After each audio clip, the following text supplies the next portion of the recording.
जीत्याव्रत कथा। गंधर्व के राजकुमार का नाम जीमूतवाहन था। वह सभी पर दया करते थे। जीमूतवाहन के पिता ने जब उनको राजपाट सौंपा, लेकिन उनका मन राजपाट में बिल्कुल नहीं था। यही वजह थी कि वह राज्य का सारा कारोबार, राज्य का सारा भार अपने भाइयों को देकर वन में पिता की सेवा करने चले गए। वन में ही जीमूतवाहन को मल्यावती नाम की राजकन्या मिली। दोनों एक दूसरे से प्रेम करने लगे। जब एक दिन वन में भ्रमण करते करते जीमूतवाहन वहां काफी आगे चले गए, तब उन्हें एक वृद्धा विलाप करते हुए दिखाई दी। जीमूतवाहन भगवान ने उनसे रोने का कारण पूछा। पूछने पर वृद्धा ने बताया, मैं नागवंश की स्त्री हूँ। मुझे एक ही पुत्र है। पक्षी राजगरुड़ के कोप से मुक्ति दिलाने के लिए नागों ने यह व्यवस्था की है। वह गरुड़ को रोजाना भक्षण के लिए एक युवा नाग सौंपते हैं। आज मेरे पुत्र शंखचूड़ की बलि का दिन है। आज मेरे पुत्र के जीवन पर संकट है और थोड़ी देर बाद ही मैं पुत्र विहीन हो जाऊंगी। एक स्त्री के लिए इससे बड़ा दुख क्या होगा कि उसके जीते जी उसका पुत्र ना रहे। जीमूतवाहन को यह सुनकर बड़ा दुख हुआ। उन्होंने उस वृद्धा को आश्वस्त करते हुए रक्षा करूंगा। आज उसके स्थान पर स्वयं मैं अपने आप को उसके लाल कपड़े में ढककर वैद्यशिला पर लेटूंगा, ताकि गरुड़ मुझे खा जाए और तुम्हारा पुत्र बच जाए। इतना कहकर जीमूतवाहन ने शंखचूड़ के हाथ से लाल कपड़ा ले लिया और वह उसे लपेटकर गरुड़ को बलि के लिए चुनी गई शिला पर लेट गए। नियत समय पर गरुड़ आए और लाल कपड़े में ढके जीमूतवाहन को पंजे में दबोचकर पहाड़ के लिए शिखर पर जाकर बैठ गए। गरुड़ ने अपने कठोर चोंच से जीमूतवाहन पर प्रहार किया। जीमूतवाहन के शरीर से मांस का एक बड़ा सा हिस्सा नोच लिया।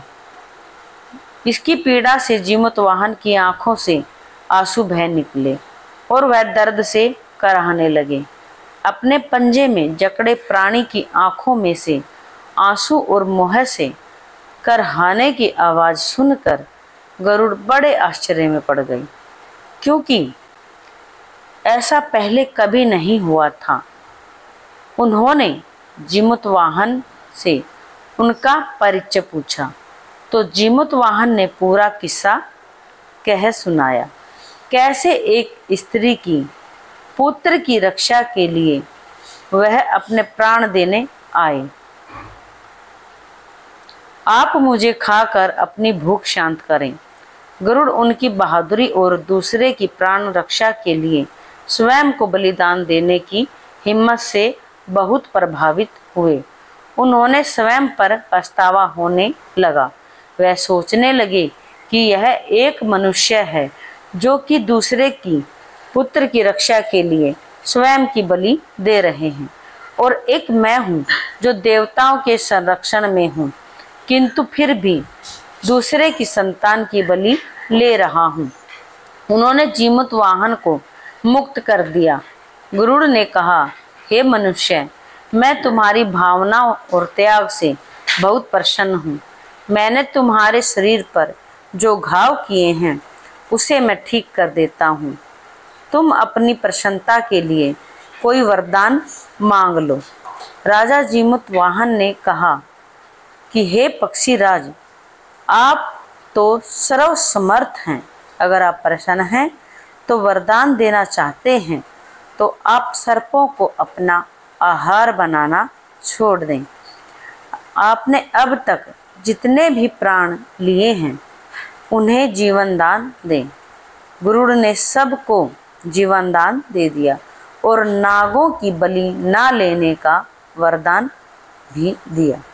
इस प्रकार जीमूतवाहन के साहस से नाग जाति की रक्षा हुई। गरुड़ ने कहा कि जैसी तुम्हारी इच्छा वैसा ही होगा।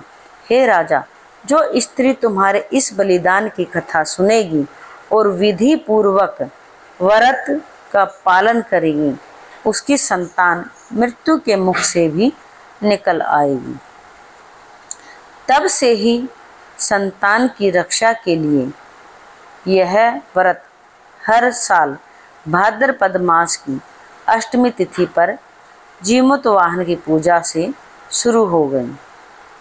यह कथा कैलाश पर्वत पर भगवान शंकर ने माता पार्वती से सुनाई थी। जीवित पुत्रिका के दिन भगवान गणेश, माता पार्वती और शिव जी की पूजा करके इन कथाओं को जरूर सुनना चाहिए। संतान पर कभी कष्ट नहीं आएगा। जय गौरी शंकर महादेव की जय, जीतवाहन भगवान की जय, गौरी शंकर। कथा अगर अच्छी लगी हो तो प्यारी बहनें प्लीज़ सब्सक्राइब जरूर करें।